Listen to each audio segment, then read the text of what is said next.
just west of Butler, Missouri. There was a farm there, the Toothman Farm. And Miss Toothman was frightened when she saw 240 black men in blue uniforms marching up the road, rifles on their shoulder, in formation, and that American flag up in the air. This she had never imagined to see.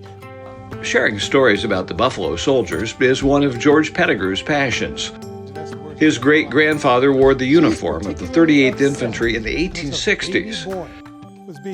George has become something of a fixture at Fort Leavenworth, where the 10th Cavalry is commemorated by this sculpture that Colin Powell dedicated in 1992. These days, he's banging the drum for something bigger, a public-private plan to build a world-class museum of the frontier here at the nation's third oldest fort. The story, the history, the importance of what this fort has meant to the development of the United States exists nowhere else. It was critical that every fort west of here reported to this fort. So everything that happened west, it had roots here. What happened here changed the world because America went from being across the pond from everyone else to being a superpower. We're not just talking about the frontier of past either. We're talking about the frontier that is to come. George likes to call himself a Buffalo sailor. His Navy service helped prepare him for what it will take to navigate a project like this through the military maze. He's glad to have a Kansas-born brigadier general in his corner. I just said I would be happy to be a part of this initiative, but my focus is doing, getting things done, working as a team, and moving out smartly. Just to be clear, there is already a museum on the base, and it does have some pretty cool things inside. Abraham Lincoln visited Leavenworth in 1859, and he rode in this carriage from Atchison down here. This is 10th Cav, garrison flag. So this is Buffalo Soldiers. We have the original National Cemetery gates. We've got a fairly substantial saddle collection. We have everything from small arms to artillery pieces to uniforms, buttons. We even have a biplane in our collection.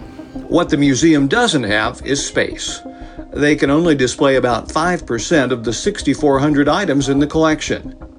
And just getting to it, well, this is still a working fort.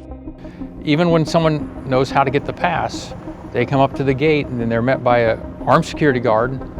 They have questions and it scares people.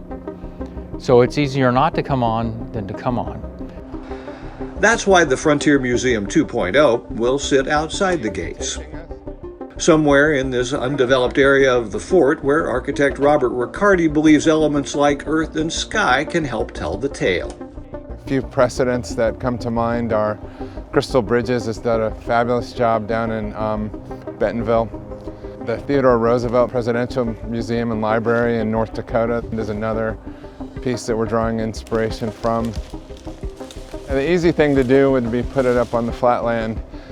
The more interesting thing to do is going to be putting it down here. If we place it here, like what kind of facade is it making along these roads? What kind of access points are we getting from here, as opposed to say if we turned it this way?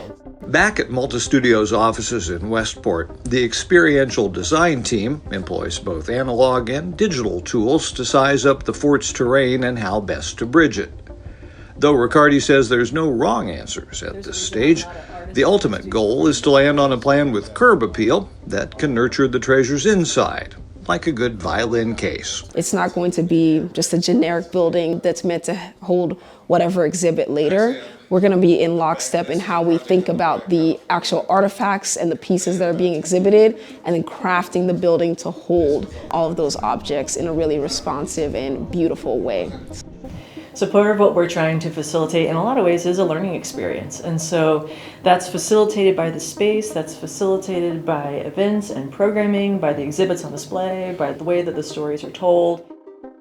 More stories about Western expansion, told from a broader perspective, will be baked into the upgrade. When the building's complete, it will be handed over to the Center for Military History in Washington, D.C., which has access to thousands more artifacts that can serve the cause. The big question, of course, is How much will it cost? Well, we're not sure about that because we don't have the final design, but it's going to be a significant fundraising opportunity for us, and we're looking forward to that opportunity. Brian likes to point out that the Army is an outdoor sport. After 32 years in it, he's convinced that good planning and faith in those who work alongside you is a time-tested recipe for success. The base commander, General Beagle, is behind the project, as are plenty of local and state officials who think that all the history here is finally ready for its close-up. I've heard no one say we don't want that museum. Everyone is excited about those things like it being open to the public and entirely free. Along with fundraising, these two do face one other formidable foe, the timeline. They're hoping to open the doors in 2026, when big events are being held. But if not then, the year after that, when the fort celebrates its 200th birthday. We are not going to take 10 years to do this. I don't want to do it for 10 years. I've given up golf and everything else to do this. I think it's going to be a great, probably one of the best museums in the Army museum system. You know, I might be a little biased, but I think that they're going to build something that's really pretty great. Because the whole idea of a museum is that you're open to the community, you're a place for discussion, you're a place for people to visit, and so that's what we want. We want to ease that for people. We want them to come visit us. So we're not Rapunzel in the tower, we're not behind the guarded gate, right? That's what we're really hoping.